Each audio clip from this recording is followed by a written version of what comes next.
got with you? It looks very, very busy where you are. It is indeed, Valen. Thank you very, very much. We've actually walked out of Freedom Park and we're standing at the gates as you enter into the park. And this is where the walk is about to take place. Now, it's a walk that is going to go from here all the way to the Tshwane Showgrounds. And that is where the main celebration and the event for Youth Day is going to be taking place. That's where President Jacob Zuma is going to address the crowds. And as we heard from the Deputy Minister in the Presidency, get in touch with the youth, find out what it is that they need, what they want, what the problems are. Well, look, I think all of us do know what it is that's affecting the youth of today, but the reality is, how do we get around all of that? 1976, 39 years ago, on this day was when so many people, or so many youngsters lost their lives fighting for what they believed in, fighting for their lives and a better life for all of them. Well, today, the reason we were broadcasting from Freedom Park is that an interfaith prayer service was taking place. And what we are going to be having now is a bit of a chat to two of the guys that were here. They were representing their different religious sects. And we're going to talk to them about what it meant for them to be a part of it and what it was really like. So it's good to have you on the program. Thank you. Introduce yourself to us and tell us, just who you're representing as well. My name is Bana Morar, and we're representing the Hindu youth in South Africa, right, under the national body, the South African Hindu Mahasabha. Okay, good. And my next guest here, let's introduce you and who you're representing. Oh, my name is Zamalek Mbele. I'm representing the RUF, Rastafari United Front. Right. And they are based in South Africa. Their demographic, it's international. As you know, Rastafari is an international movement and way of life. All right, good. So now that we know who you're representing and your names, let's talk about what it was like this morning and the feeling amongst everybody gathered here, because it wasn't just the two of you. There were a lot of people represented. Yeah. Just give us an idea of what was happening. It was a very diverse, united effort from all South Africans, and you could feel the spirit of not only Ubuntu, but a spirit of nation building amongst all of us youth in South Africa. And we share that bond, and we're going to build this country and move forward together in all religious groups, all sectors, and all communities. Okay. From your side, what was it like for you? I'm going to ask you to come and stand over here, because I think our cameraman, it feels like we're playing a tennis match. Mike, I can see you playing with it, so I think it's easier if I keep you on both on the same side. Okay. For you, what was it like for you? Oh, mine was a great moment and pleasurable.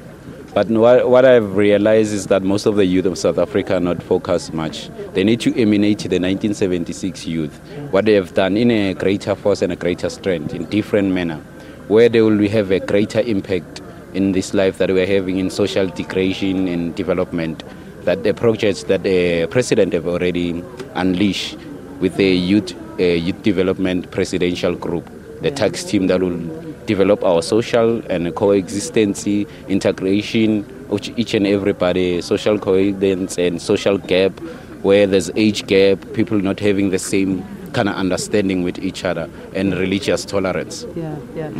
I like what you say, and I think it's important for us to realize that it is the youth's responsibility as much as government provides. It is the youth's responsibility to use what is given to them and to take charge of their own lives.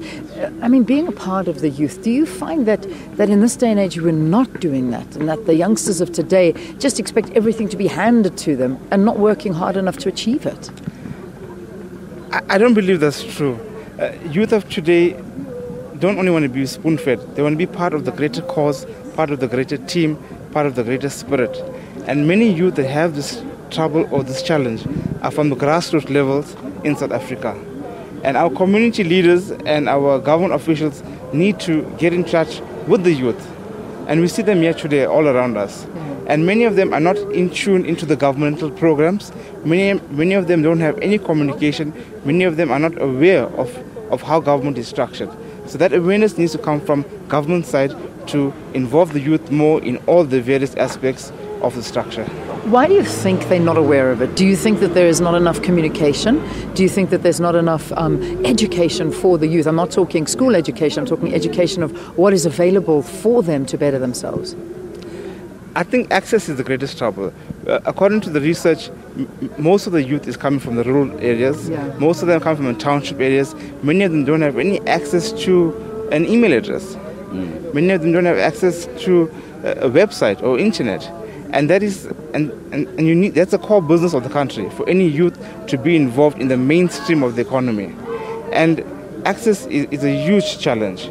So, and that's where the challenge comes from, or that's where we need government to come forward and assist the youth on the communication aspect of solving all our social issues.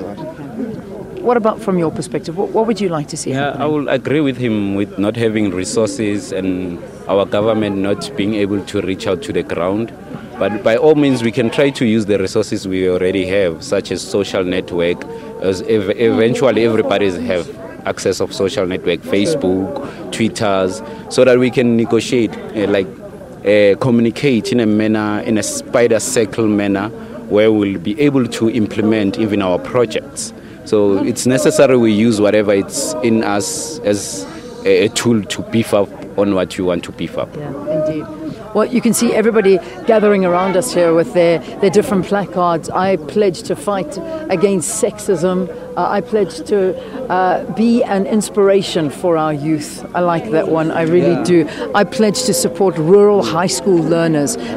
Now, that is something you touched on, and I think this is something that's so important. There was another one there, say no to, well, I missed it. I think it's say no to racism. I think that's what it says, say no to alcohol. So you can see that all of them are getting ready to march on to the showground now, where the event is going to be taking place. But you can see the youth gathering here and in one voice, in one solid voice, shouting out that you want a better life. That's what you want. A better life going forward. And our country's in your hands, you know that, hey? So it's up to you to change it and make it a better place. Thank you for being with us, guys. Thank you so much, and enjoy the walk. We wish you all the best. All right, we're heading up to 8:30 here on Morning Live.